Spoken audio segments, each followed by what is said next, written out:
Hey everyone, I'm Kelly with the Suburban Soapbox, and today we are making an authentic Philly cheesesteak. I love Philadelphia cheesesteaks, and there's just one way to make them, and this is it. Let's get started.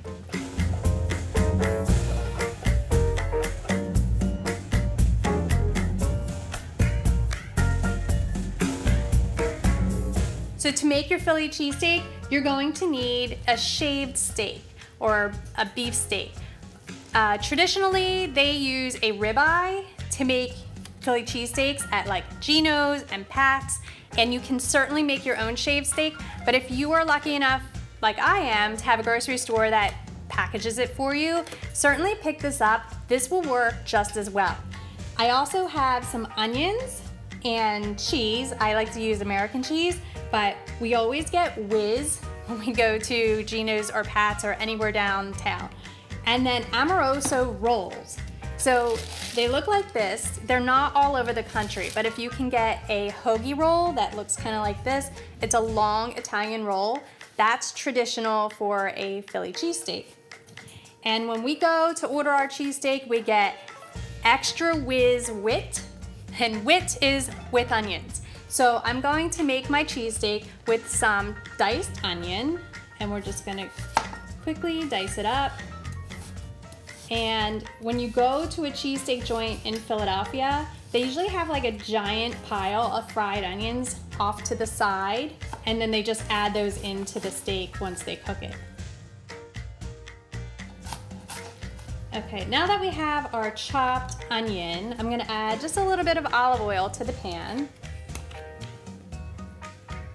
Just like a tablespoon or less. Your beef is gonna be pretty fatty and it's gonna give off a lot on its own, but to get the onion started, I like to add a little bit of olive oil. I'm gonna add that to the pan. And I know it's a lot of onion, but we're gonna take it out because we're gonna make two sandwiches today. One with Whiz and one with American cheese, so you can see exactly how I make them. I'm a big fan of the American cheese at home, but when I go out, I always get Whiz. And we're just gonna stir up the onions. And you just wanna cook the onions until they're lightly caramelized. You don't wanna fry them. You just want them a little loose with a little bit of golden color on them. So if you're going to shave your own beef with the ribeye, you want it to be about this thin. So you can see that it's really paper thin, and that's gonna allow it to cook quickly. So this is a great option for a weeknight dinner.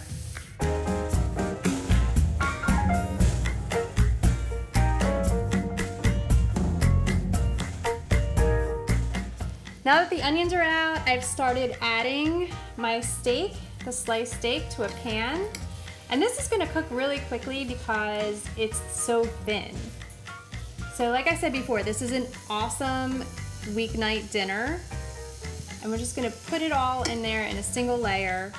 So I like to add enough steak to the pan so you have like a really full sandwich. Nobody likes a skimpy cheesesteak. And once your steak starts to brown, you're just gonna flip it around and make sure it's all chopped up, and we're gonna add the onions back to it.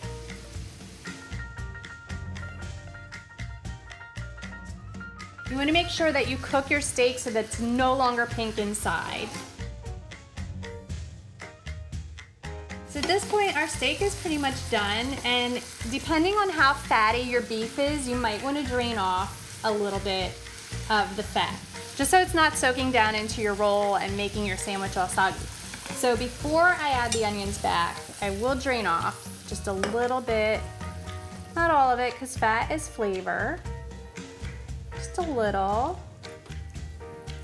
And we'll leave that back in there. And now I'm gonna add the onions back in, but I'm not gonna add all of them because this is for two sandwiches. So this was a whole onion.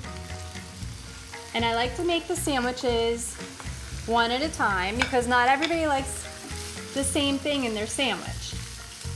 So some people like mushrooms and peppers, and if you're gonna make mushrooms and peppers with this, I would saute them with your onions. So saute your onions till they're softened, and then add your peppers and add your mushrooms, and then put that in a dish until you're ready to go. So for this one, I'm going to put some American cheese on top because I like American on mine. And I like to spread the meat out into a single layer. I'm gonna add the cheese on top. And you don't even need to put a lid on it. It's just gonna melt right on top of your steak and your onions. And then once you see that the cheese is starting to like melt down into it, we're just gonna give it a stir. I like it all mixed together so there's cheesy goodness throughout your whole cheesesteak. And some people say this is not traditional, but if you do go to a place like D'Alessandro's, which is famous for their cheesesteaks in Philadelphia, this is kind of how they do it. They mix the cheese in there, and then when you pull it apart, it's just like oozing with all that cheese, and it's amazing. So you can see here, we have some spots that are starting to like dip down in there, and we're just gonna mix it together.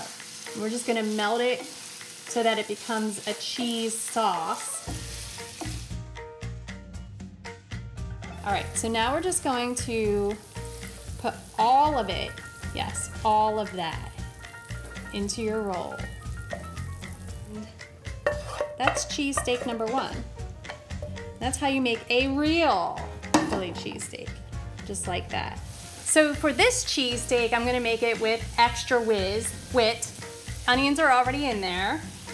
And I'm going to actually just put a little bit of Whiz on the bottom of the roll, because you want it in every bite, and since we're not mixing it together, you kind of just want it on the bottom and on the top. And then I'm gonna add the cheesesteak to the roll. This one got a little bit bigger. That's okay. It's just a hearty sandwich. Then you're gonna add Whiz to the top. Just a little bit. It's all melty and perfect. I can't wait to take a bite of this. A little bit more, never hurt anyone. Everything in moderation, people.